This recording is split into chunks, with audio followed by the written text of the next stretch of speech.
આજે કચ્છ જિલ્લા પંચાયત મધ્યે જિલ્લા પંચાયત વિપક્ષી નેતા અમારા જે રાજેશભાઈ આહિર અને કચ્છ જિલ્લા કોંગ્રેસ પ્રમુખ વી કે હુંબલની આગેવાની હેઠળ એક આવેદનપત્ર આપ્યું.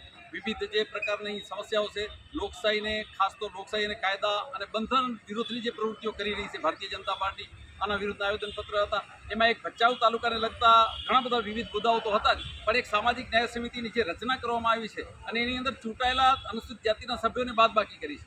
ખરેખર તો સામાજિક ન્યાય સમિતિની રચના જ અનુસૂચિત જાતિ અને જનજાતિને ન્યાય અપાવવા માટે છે. હવે આ સમિતિની રચના જ એમણે કેવી રીતે કરી કે ચૂંટાયેલા સદસ્યોને બાદ કરી અને પોતાના મનપસંદ સભ્યોને પસંદ કરેલા છે. એટલે ભારતીય જનતા પાર્ટી બંધારણનો વિરોધ કરી રહી છે. હું એવા વિસ્તારમાંથી આવું છું કે જ્યાં અમારા ધારાસભ્ય પણ અનુસૂચિત જાતિના છે અને કચ્છ જિલ્લાના સાંસદ પણ અનુસૂચિત જાતિના છે. અનુસૂચિત જાતિની ન્યાય ન મળે એ પ્રકારે ભચાઉ સામાજિક ન્યાય સમિતિની રચના થઈ છે અને આ સામાજિક ન્યાય સમિતિમાં 2 મહિલાઓ, એક અનુસૂચિત જાતિની, એક જનજાતિની, અને એક સભ્ય કોપ સભ્ય બહારથી એમણે નિમણૂક કરેલી છે ભારતીય જનતા પાર્ટીની બહુમતી દ્વારા.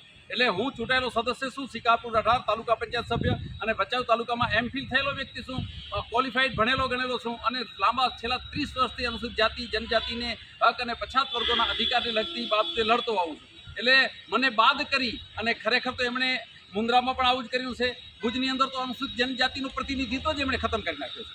એટલે આ ભારતીય જનતા પાર્ટી પ્રયોગ કરી રહી છે કે બંધારણનો આપણે કેવી રીતે વિનાશ કરી આ જનજાતિ જાતિના જે હક અધિકારને કેમ નાબૂદ કરી શકીએ. આ બાબતે અમે આજે આવેદનપત્ર આપ્યું અને ડીડીઓ સાહેબે કાયદા અને બંધારણની રૂએ જે થઈ શકે એ પ્રમાણે ખાતરી આપી છે, પણ અમને એટલો વિશ્વાસ નથી કારણ કે કોર્ટ દ્વારા આ પ્રશ્ન ઉકેલી શકાશે અને કાયદા અને બંધારણનું રક્ષણ કરવા માટે કોંગ્રેસ લડતી રહેશે. આ બાબતે અમે આજે આવેદનપત્ર આપ્યું.